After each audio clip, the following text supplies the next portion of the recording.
In the early years of the Second World War, Europe witnessed something that seemed almost impossible.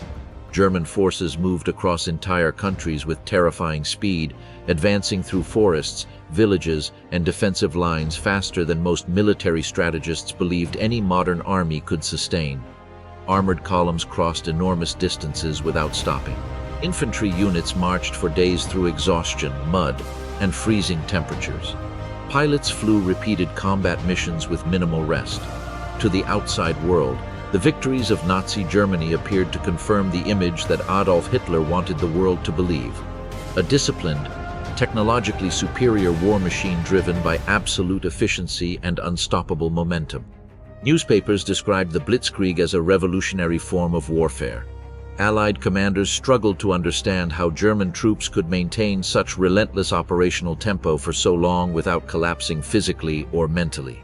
But hidden behind the image of military perfection existed another reality, one buried deep inside military reports, pharmaceutical records, and the trembling hands of exhausted soldiers marching across Europe under the influence of powerful stimulants.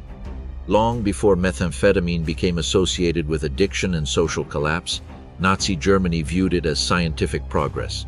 During the 1930s, German pharmaceutical companies aggressively developed substances designed to increase productivity, suppress fatigue, and maximize human performance. Among them was a drug called Pervitin, a methamphetamine marketed to civilians as a harmless energy booster. Students used it during exams. Workers consumed it during long shifts.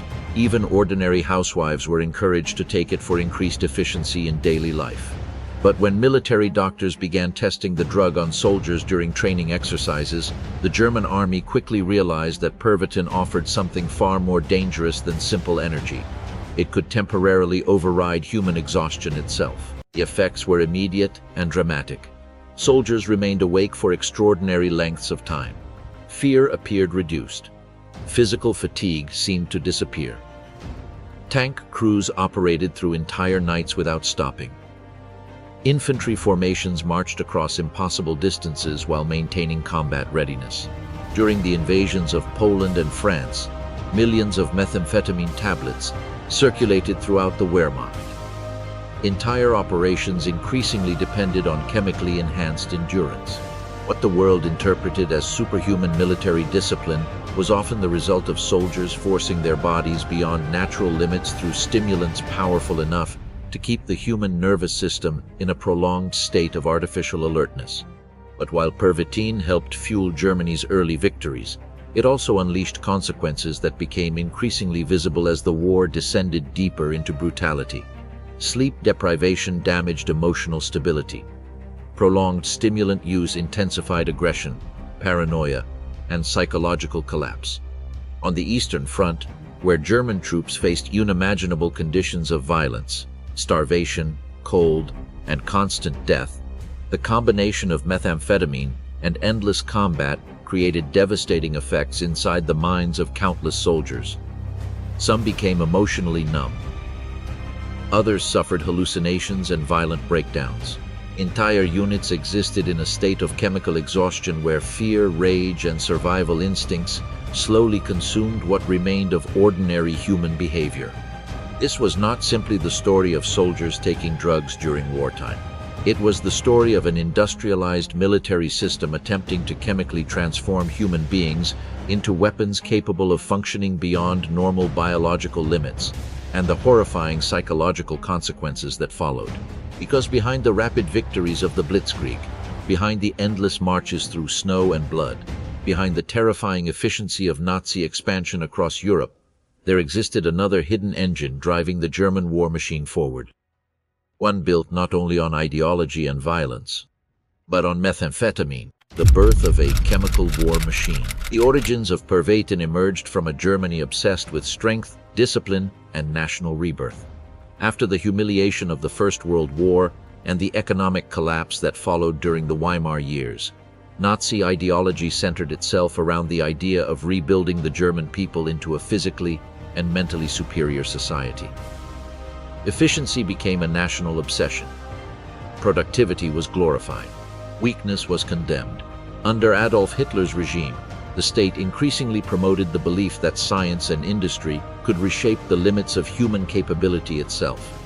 Within this atmosphere, German pharmaceutical companies competed aggressively to create products capable of enhancing energy, concentration, and endurance for both civilian and military purposes. In 1938, the Berlin-based pharmaceutical company Temmler introduced Pervitin to the German market. The substance was essentially methamphetamine, a powerful stimulant capable of triggering intense bursts of energy, confidence, and alertness. Unlike later public perceptions of methamphetamine as a destructive street drug, Pervitin initially entered German society as a modern miracle product. Advertisements portrayed it as safe, efficient, and beneficial for ordinary daily life. The drug was sold openly in pharmacies across Germany. Doctors prescribed it casually. Chocolates infused with methamphetamine appeared on shelves. Office workers consumed it to stay productive. Students used it to study longer hours. Housewives were encouraged to use it for increased energy while managing household responsibilities. At the time, few people fully understood the long-term consequences of prolonged stimulant use. To many Germans, Pervitin simply represented scientific progress, a chemical solution to fatigue itself. But while civilians embraced the drug recreationally and professionally, military researchers quickly recognized its far greater strategic potential. German military doctors began conducting experiments on soldiers during training operations, observing how methamphetamine affected physical endurance, alertness, and combat performance under stressful conditions. The results immediately attracted the attention of Wehrmacht commanders preparing for large-scale mechanized warfare. Soldiers under the effects of Pervitin remained awake far longer than normal. They demonstrated increased confidence, reduced fear, and the ability to continue functioning despite extreme physical exhaustion. Long-distance marches became easier. Tank crews maintained operational focus for extended periods. Pilots flew repeated missions with minimal rest. In an army preparing to wage rapid offensive warfare across Europe, these effects appeared revolutionary. The concept of Blitzkrieg relied heavily on momentum. German strategy depended on speed, surprise, and relentless operational pressure. Armored divisions needed to advance continuously before enemy forces could reorganize. Infantry units were expected to keep pace with mechanized assaults despite enormous physical strain. Traditional military limitations, fatigue, exhaustion, sleep, threatened to slow the entire process. Pervitin appeared to offer a chemical solution to one of warfare's oldest problems: the physical limitations of the human body. By the beginning of the war, the German military had already integrated methamphetamine into large portions of its operational planning. During the invasion of Poland in 1939, Pervitin distribution expanded rapidly throughout the Wehrmacht. Soldiers carried stimulant tablets in their equipment packs. Officers issued them before extended operations. Medical personnel recommended them during long marches and overnight offensives. But it was during the invasion of France in 1940 that the scale of stimulant use truly exploded. German forces advancing through the Ardennes forest faced enormous logistical and physical challenges. Troops were expected to move continuously with minimal pauses while maintaining combat readiness. To sustain the pace of the offensive, military commanders distributed millions of methamphetamine tablets to frontline units. Soldiers marched through exhaustion that would normally cripple ordinary human beings. Tank crews operated through entire nights. Drivers navigated narrow forest roads while barely sleeping for days. The rapid collapse of French defenses shocked the world, reinforcing the myth of German military superiority. Yet buried beneath the headlines celebrating Blitzkrieg strategy was another reality, one in which countless soldiers were operating under the influence of powerful stimulants, pushing their nervous systems far beyond natural biological limits. At first, many soldiers viewed the drug positively. Letters sent home described feelings of intense energy and emotional confidence. Some troops joked about becoming unstoppable under the effects of Pervitin. Others described losing their sense of fear during combat operations. Within parts of the army, stimulant consumption quickly became normalized. Taking methamphetamine before difficult missions was increasingly viewed as practical, even necessary. The Wehrmacht had discovered that chemistry could temporarily transform exhausted men into relentless instruments of war. But beneath the initial euphoria, dangerous cracks were already beginning to appear. Many soldiers experienced severe crashes once the stimulant effects faded. Physical exhaustion returned with devastating intensity. Tremors, depression, anxiety, and emotional instability became increasingly common. Some troops consumed higher doses simply to avoid the psychological collapse that followed prolonged wakefulness. Military doctors started documenting alarming symptoms: heart irregularities, hallucinations, nervous breakdowns, dependency. Yet despite these warnings, the success of Germany's early campaigns overshadowed growing concerns. As long as the Blitzkrieg continued delivering victories, the military saw little reason to abandon a substance that appeared capable of enhancing operational effectiveness on a massive scale. What the German military failed to fully understand was that methamphetamine does not erase exhaustion. It merely delays it. The body continues deteriorating beneath the artificial stimulation. Sleep deprivation accumulates. Judgment weakens. Emotional control deteriorates. And over time, the psychological consequences become impossible to contain. As Germany prepared to invade the Soviet Union in 1941, millions of soldiers would soon carry these chemicals into one of the most brutal theaters of war in human history. And there, the true cost of chemically sustained warfare would begin revealing itself in horrifying detail. Men who stopped sleeping. When Operation Barbarossa began in June of 1941, the German army crossed into the Soviet Union with more than 3 million soldiers, thousands of tanks, and a belief that the war in the East would end within months. The invasion was the largest military operation in human history, stretching across enormous distances from the Baltic Sea to the plains of Ukraine. German commanders expected speed to once again decide the outcome of the campaign, just as it had in Poland and France. Blitzkrieg depended on momentum. Armored spearheads needed to move continuously. Infantry units were expected to maintain pressure without allowing Soviet forces time to reorganize. Every hour mattered. Every delay threatened the success of the invasion. But unlike Western Europe, the Soviet Union presented conditions so vast and brutal that the physical limits of German soldiers quickly became one of the greatest threats to the operation itself. The distances alone were catastrophic. Entire divisions marched for days beneath suffocating summer heat, moving through clouds of dust that coated uniforms, weapons, and lungs alike. Roads deteriorated into mud. Supply lines stretched dangerously thin. Tank crews remained trapped inside overheated steel vehicles for endless hours, while aircraft pilots flew repeated combat missions with minimal recovery time between sorties. Under ordinary circumstances, exhaustion would have slowed the German advance dramatically. But throughout the Wehrmacht, stimulant distribution intensified as the invasion pushed deeper into Soviet territory. Millions of Pervitin tablets circulated among frontline units. Soldiers consumed them before forced marches, overnight offensives, reconnaissance missions, and armored breakthroughs. Officers increasingly relied on methamphetamine not merely as an emergency measure, but as a tool for sustaining the pace of the entire campaign. At first, the effects seemed extraordinary. Soldiers remained awake for impossible lengths of time. Exhaustion appeared distant. Fear became muted.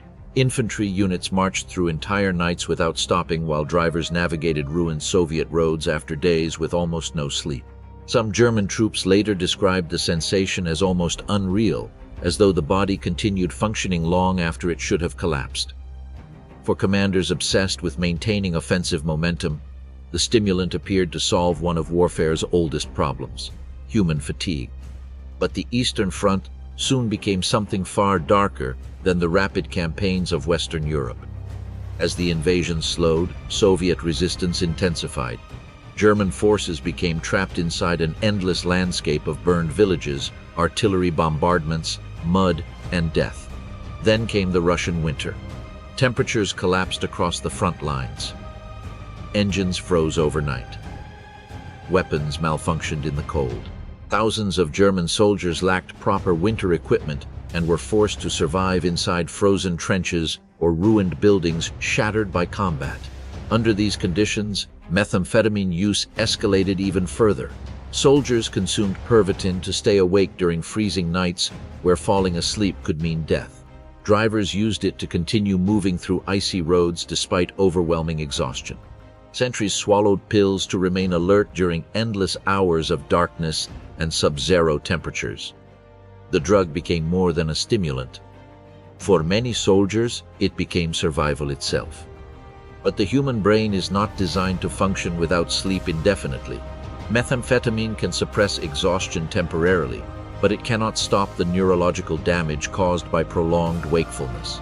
As weeks of combat continued across the Eastern Front, many German soldiers began experiencing severe psychological deterioration. Some became emotionally numb, reacting to violence and death with disturbing calmness. Others suffered paranoia, trembling hands, panic attacks, or uncontrollable aggression. Letters sent home increasingly described strange mental states, racing thoughts, emotional emptiness, and the sensation of living in a constant haze somewhere between terror and exhaustion. Tank crews sometimes operated for so long without rest that hallucinations began appearing during combat operations. Drivers reported seeing movement on roads where nothing existed. Infantry soldiers described hearing voices during nighttime marches through frozen forests. Military doctors documented cases of men suffering complete nervous breakdowns after remaining awake for multiple consecutive days while repeatedly consuming stimulant tablets. The drug that once appeared capable of creating superhuman endurance was slowly pushing countless soldiers toward psychological collapse. The emotional effects became increasingly dangerous as the war intensified. Prolonged stimulant use often heightened aggression while weakening emotional control. Combined with the brutality already consuming the Eastern Front, the consequences were devastating. German soldiers existed inside an environment filled with endless death, burned villages, frozen corpses, artillery strikes, executions, starvation. Over time, many troops gradually lost their ability to process violence normally. Methamphetamine did not create the brutality of the war by itself, but it amplified emotional instability inside an army already immersed in ideological hatred and constant trauma. Some soldiers became reckless during combat, charging into dangerous situations with a near-suicidal absence of fear. Others collapsed emotionally once the stimulant effects faded, falling into severe depression and physical exhaustion. Military reports increasingly warned about dependency among frontline troops, yet commanders often ignored the dangers because the war demanded constant endurance. Germany's invasion depended on soldiers continuing to move no matter how exhausted, terrified, or psychologically damaged they became. As the months passed, the reality facing the Wehrmacht became impossible to ignore. The Soviet Union had not collapsed. German casualties climbed into the hundreds of thousands. Entire divisions were slowly being consumed by attritional warfare, unlike anything Germany had anticipated. Under these conditions, methamphetamine use became less about victory and more about survival. Soldiers consumed the pills because they feared what would happen if they stopped functioning. They feared exhaustion. They feared sleep. And increasingly, they feared the psychological collapse waiting beneath the chemicals keeping them awake. But eventually, the body always demands payment. The crashes became brutal. Men who had operated for days without proper rest sometimes collapsed completely once removed from combat. Others developed severe dependency, requiring constant stimulant used simply to feel normal. Military doctors encountered soldiers suffering tremors, emotional instability, hallucinations, and complete nervous exhaustion. The deeper the war dragged on, the more visible the damage became.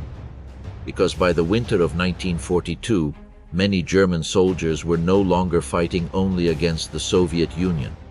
They were fighting against exhaustion, psychological collapse, and the limits of the human mind itself. The collapse of the drug-fueled army. By the final years of the war, the image of the unstoppable German war machine had begun collapsing alongside the Third Reich itself. The rapid victories of the early Blitzkrieg were gone.